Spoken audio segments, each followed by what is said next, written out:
This video is part 4 of the Firearms and Fantasy series. This is the last part. Today we are going to be talking about my personal Appendix N for firearms in a fantasy or sort of vaguely fantastical setting. So let's get right into it. Hey guys, Sebastian here from Sebastian's Cauldron. Today we are looking at my personal Appendix N for firearms in a fantasy setting. If you don't know, an Appendix N was first included back in the AD&D days. I'll put a photo on one of these sides, but that is Advanced Dungeons and Dragons from the 70s, one of the very first editions of D&D, and the Appendix N was a long list of works, both movies, TV shows, and books that are used as inspiration by the creators and writers of D&D, and as well as to give you, the player, dungeon master, reader, etc., some reference material, advice, things to watch to give you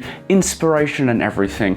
This is something that has been included in every edition since in the Dungeon Master's Guide, and it's a very easy way for a dungeon master or a writer or anything to give you a quick list of the works that have inspired them, works that have interested them, and that they think you will enjoy as a dungeon master. So of course we are talking about firearms in our fantasy games, in our fantasy worlds. We are talking about flintlock fantasy, we are talking about the Weird West, Western fantasy, swashbuckling adventures, and all sorts of things in between. Specifically, we're going to talk about a few movies and a few books that I have personally really enjoyed, or that I think I'm going to enjoy, that I am going to recommend to you if you're wanting to include firearms in your fantasy game. Right off the bat, my first recommendation is a book.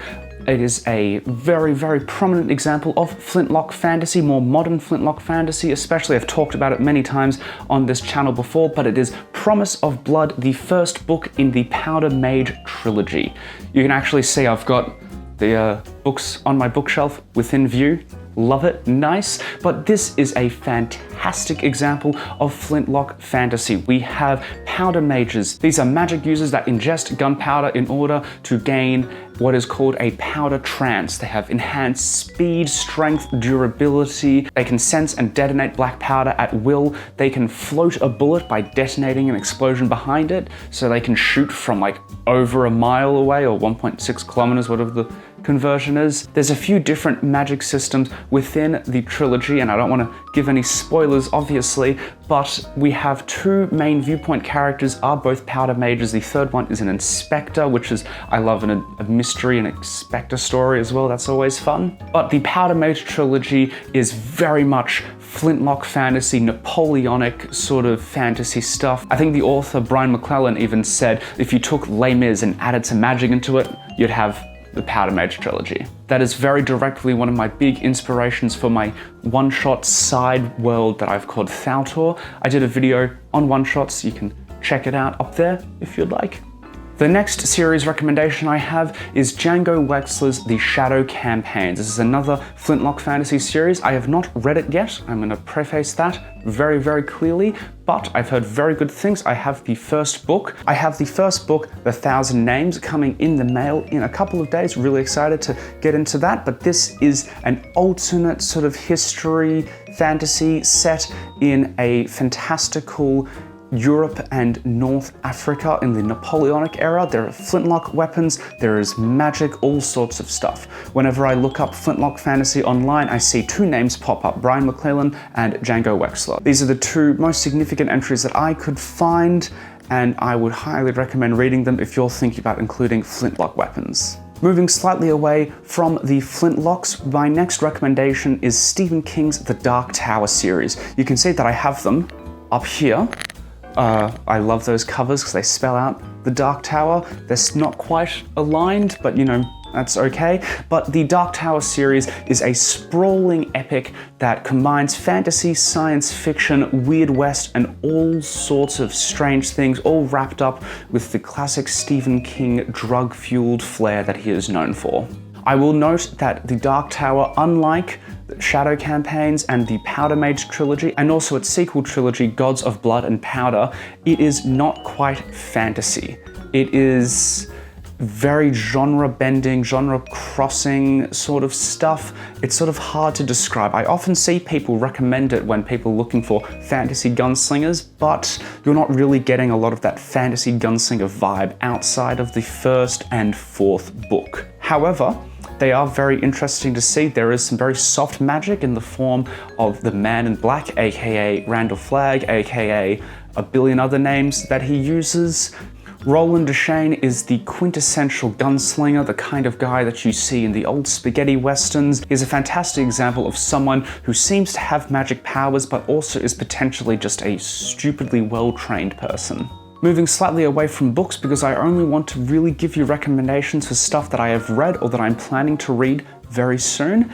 My next recommendation would be a movie franchise that we all know and love. It is the Pirates of the Caribbean movies. These are some fantastic movies, albeit the last couple haven't been fantastic, but the first three were gold. Cinema loved every moment of them. In it, we very clearly have pirates, we have flintlock weapons, cannons, swashbucklers, privateers, all of that wonderful stuff, wrapped up with your classic pirate tales of treasure and curses. There are supernatural and magical elements, really grounding it in a fantasy genre. Of course, this recommendation then stretches out to almost every piece of pirate sort of film, TV show, book that you can imagine.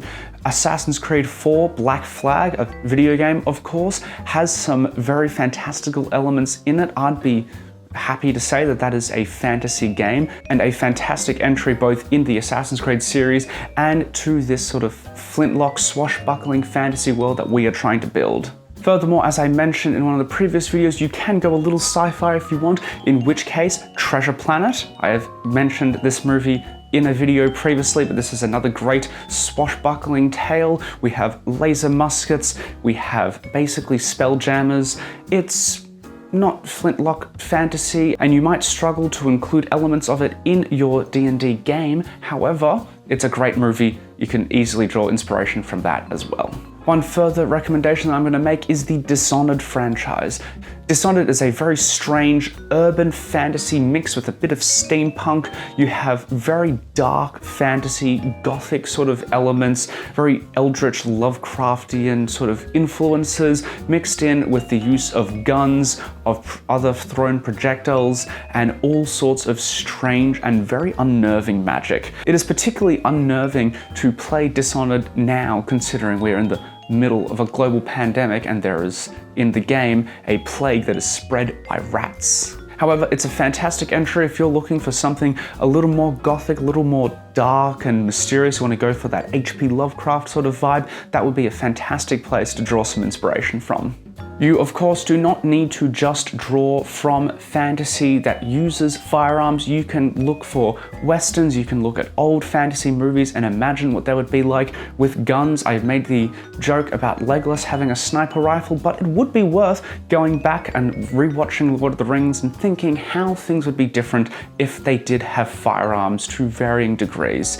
Even looking at something like the Dollars Trilogy, which is the Sergio Leone trilogy of spaghetti westerns of A Fistful of Dollars, A Few Dollars More, and A Good, the Bad, and the Ugly, we see Clint Eastwood playing the man with no name, who is the quintessential gunslinger a la Roland Deschain, or I think Roland was based off of Clint Eastwood's.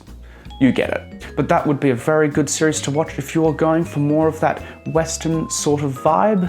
If you're going even further, going even more modern, you can start looking at old war movies, Dunkirk or Saving Private Ryan. Whilst we are very much straying from fantasy, they are going to give you that sort of dark grittiness of war that a lot of people like to employ when including firearms in their fantasy stuff. Now, those are just my recommendations, things that I have watched, seen, read, played, enjoyed, loved, and that I'm recommending to you. I am definitely going to be missing things. If I've missed your favorite depiction of firearms in a fantasy game, book, TV show, movie, please link them down below in the comments. You guys know what to do. This has been the last part of our Firearms and Fantasy series. I want to thank you for watching, for enjoying. You guys can do all of the usual YouTube stuff. You can check out the rest of the series there. You can watch a video that I made on Iron Man there, and I'll see you guys some other time.